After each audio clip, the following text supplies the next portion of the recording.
Unjingalwazi Ncedile Saule umemelela ukuba zonke iincwadi ezikumathala eencwadi kweli mazifumaneke nangesiXhosa namaziko emfundo ephakamileyo ahlohle ngesiXhosa nangezinye iilwimi zenkobe. Ukuthethe oku kwisithebe seengxoxo esishukuxa umkhomba ndlela wokulondoloza, kukhuliswe futhi kukhuthazwe ukuthethwa, ukubhalwa nokufundwa kolwimi lwesiXhosa ngendlela efanelekileyo. Lo msitho yinxalenye yemibhiyozo yokufinca 200 eminyaka sabhalwayo isiXhosa nokubanjelwe eMakhanda eMpuma Koloni.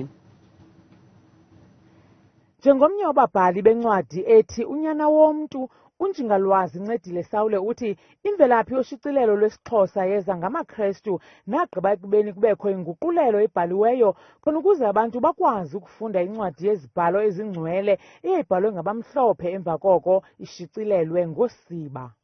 Zicawa ezaziyinqwenela into yoba olu lwimi luguqulwe lubhalwe. Lubhalelwa into yoba iBhayibhile izokwazi ukufundwa ngumntu wonke. Kodwa ke umntu owaba phambili yayingufanda Kemp.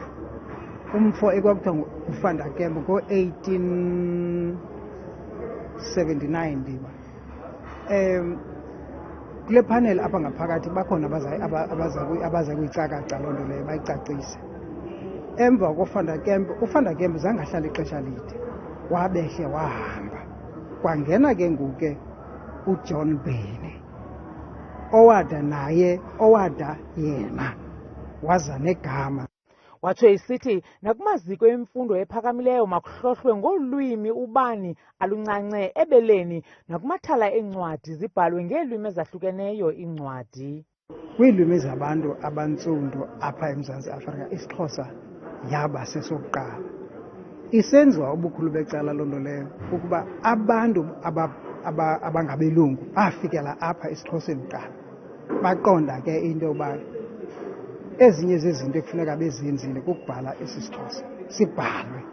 Umphathiso wezemidlalo ulonwabo, ubugcisa nenkcubeko eMpuma Koloni unkosikazi Nonceba Khontsiwe uthi ulwimi ludiza imvelaphi yomntu ngamnye. Sidibene ngokubhiyozela iminyaka engama-200 isiXhosa njengelwimi sabhalwayo. Silapha kweli lasemakhanda ke kulo mhlaba walapha eMagana ukuzobhiyoza apha kuba sibona indima ebalulekileyo eyadlalwa ngabantu ababhalayo. Kungekho mntu wayeyicingile into yobana ngenye imini isiXhosa njengelwimi singake sibhalwe phantsi. Utsho ebalula ukubaluleka kokungalujongeli phantsi ulwimi lwemveli nanjengoko esenza amazwe asemzini.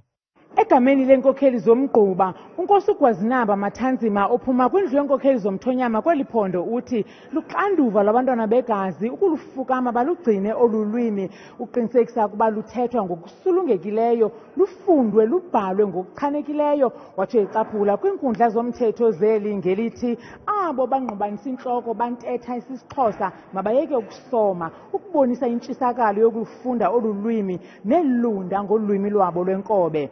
Kwiindaba zethu kuChannel 163 ngokuphathelwa yiNewsroom Africa, Ndinguntsiki Noyiya eMakhanda.